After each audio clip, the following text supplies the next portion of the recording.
ability to give birth is a woman's greatest strength. This is trans women versus conservative women. Let's see how this debate goes. I'm not able to have children, so I'm still strong. I'm funny. I'm physically strong. I'm smart, and I have a lot of strengths. I don't believe that having a baby is the greatest strength, because not all of us can. I cannot have kids due to medical issues from a medical procedure that I had when I was younger, and it's a hard subject to talk about. It doesn't mean I'm any less of a woman, but could you get another question? I'm sorry. Stick up in. But to hear what she said, it does not make her less of a woman. She did not say trans woman, she said a woman. So at the end of the day, you're still a woman. Even though you can't make kids, it wasn't naturally caused, it was because of a surgery, you said, so, as the young lady said. So let's continue. Right. I'm sorry. One of the things that I regret was the fact that I would never be able to do that, but I was honored in the ability to participate it from the other side. But he's a guy, so how is he, that's one of his big regret? Wow. You can't, because you're a dude. I do think that only biological women are capable Exactly. of going through that That's process my point. and bringing life into the world. I need to push back on that because we're also forgetting that trans men and trans masculine people can also give birth as well. And I don't think it's fair to just set it on one group that says that just biological women have that power to just give birth. And we have to be very clear when we look at the nuances of birth. I recognize that there are people who Stick up in. You hear what you said, the trans person said just now? Trans men and trans masculine people can make kids. Yes, they can. You have masculine women that can make kids because even though she's masculine, she's still a woman. Trans men are women that transition into men, but they are still biological females, so they can still make kids. So she does use two examples of a woman, not a trans woman, a woman. So she kind of defeated her own point that she was making. I didn't get the point that she's trying to make a while ago.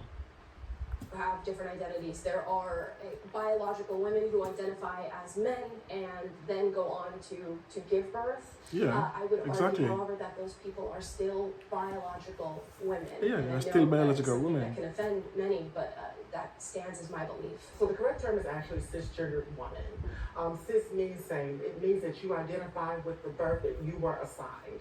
And They don't go miss I just really, creating new words to wish people would to assign to be people. more mutable to the terminology, because I think that's what really is going to open up that dialogue and that discussion.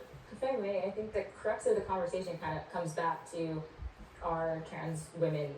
And I think if we don't agree there, it's going to be very difficult to kind of keep the conversation going or even agree on the She have a points that you guys point. are talking about. Because if we don't believe that trans women are women, then the conversation kind of ends there in terms of whether they're like men can give birth or not, if that makes sense.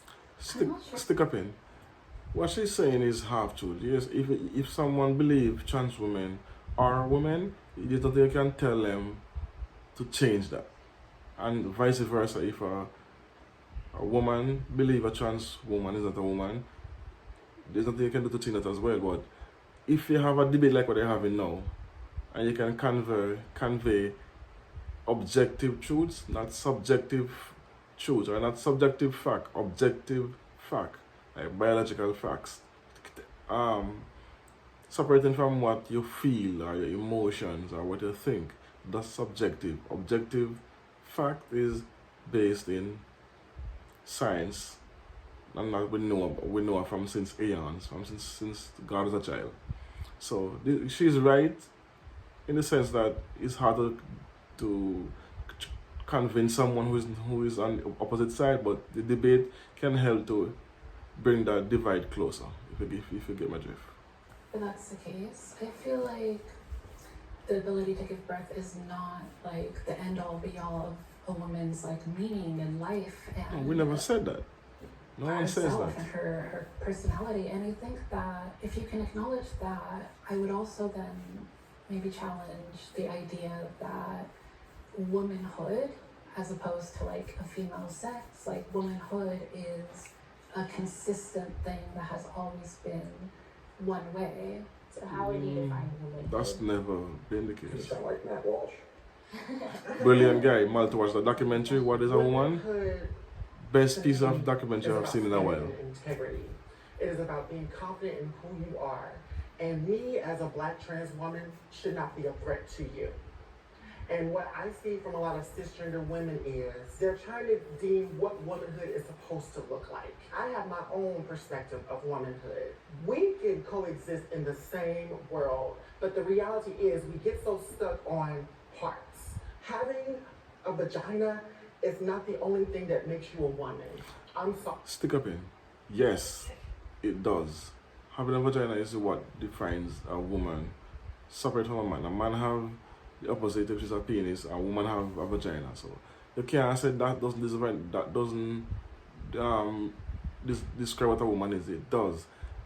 Hear what she said just now.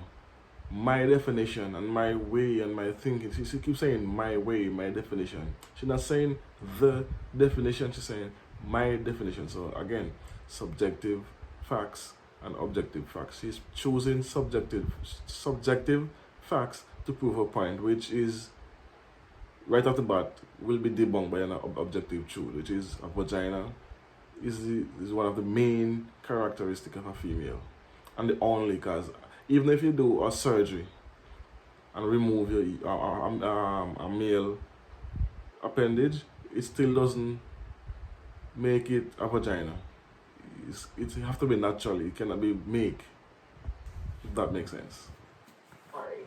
It takes integrity, it takes courage, it takes No, you lifting don't. other women That's up. a It takes a those normal things person. to begin to define womanhood. Man or woman There's have to so take many courage other and different everything. things. Can I ask you a question? Sure. Okay, so if I were a white person and I said blackness is about integrity and courage and kind of the same thing that I you get- used to well, define womanhood. I bet you're and gonna I said, object to I this. I wanna guarantee you. transition into a black person and I'm white.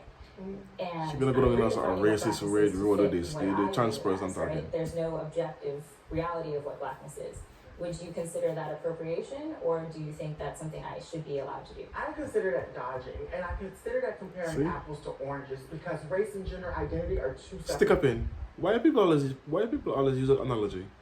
They can't it's apples to oranges. They're both fruits. They both have vitamin. They both have seeds on the inside. They both have skin. Why can't they compare them? It is comparable. I hate when people say that you can't compare apples to oranges. It makes no sense to me. I never understand that term. Different things. Because when we look at race, we have to look at many, many different structures of what whiteness and white supremacy looks like and how white supremacy can be manipulated into other things. And what Yeah, they go happens for is deep the end. closer you are in proximity to whiteness, you're able to weaponize it against other people. It reminds me a lot of Rachel Dolezal, who, masqueraded as a black woman. It really did open up many more doors of conversations around it, but it's still wrong. It's still not fair because she will still ultimately have a privilege that I, as a black trans woman, would not begin to have.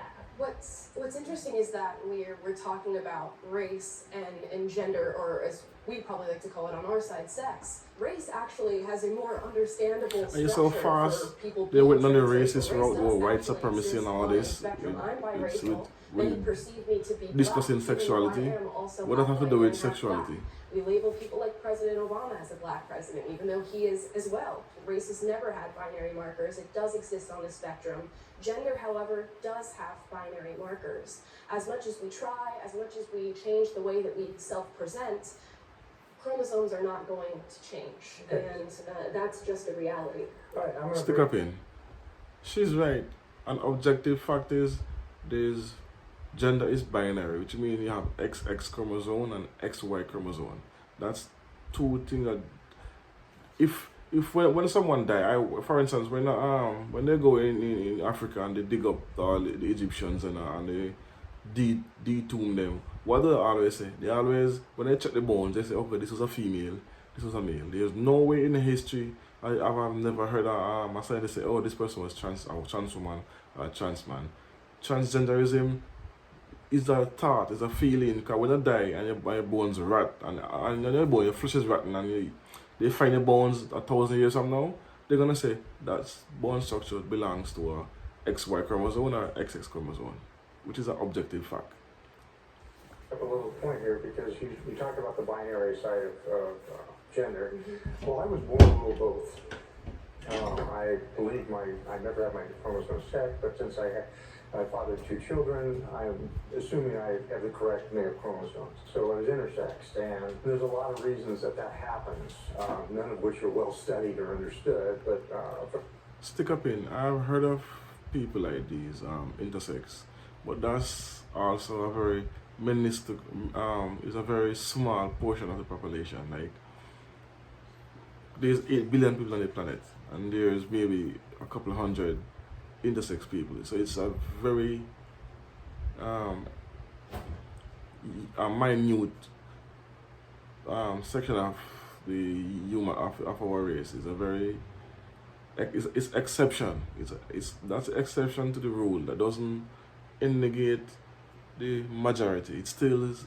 It's still a very like 0.0000001% of the population. So you can use that as a reason to go against the mass. Let's continue. a friend of mine in the pediatric trauma world says about 1 in 150 kids come out with some degree of ambiguity. 150 kids out of billions. It appeared as always feeling out of place. And for the first week of my life, I was in the surgical wards at Naval Hospital in San Diego, getting pieces of me cut off. So, and then they gave me testosterone for the first 11 years of my life. I wish the world were truly sexually binary. It would make it so much easier. But there is a little bit of a smear. And, as a trans person, I'm a very conservative trans person. I don't see the huge gender spectrum that a lot of people in the trans community do. Do I feel better having transitioned? Yes, absolutely. I have no doubt. I used to live in a little I have no doubt. Very large shell, but now I'm much more open about who I am. Is that the only thing that generally defines a woman? No, I don't think that is the only thing that generally defines. Okay, I think I'm gonna there stop are here a lot of women who for this one. maybe on our side of the argument. I'll stop there. But this is what I'm saying. I think he's more open-minded than the other one. He's more open-minded than the gentleman, the older one. He's more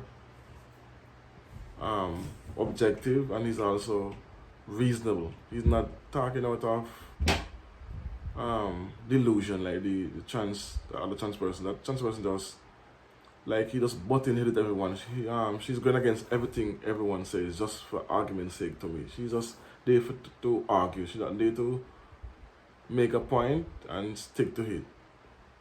But anyway, I'm going to do a part 2 on this. Because there's the next part I want to talk about. So anyway, for now, this is it. Don't forget to like, share, comment, and subscribe. As always, peace, one love, boom.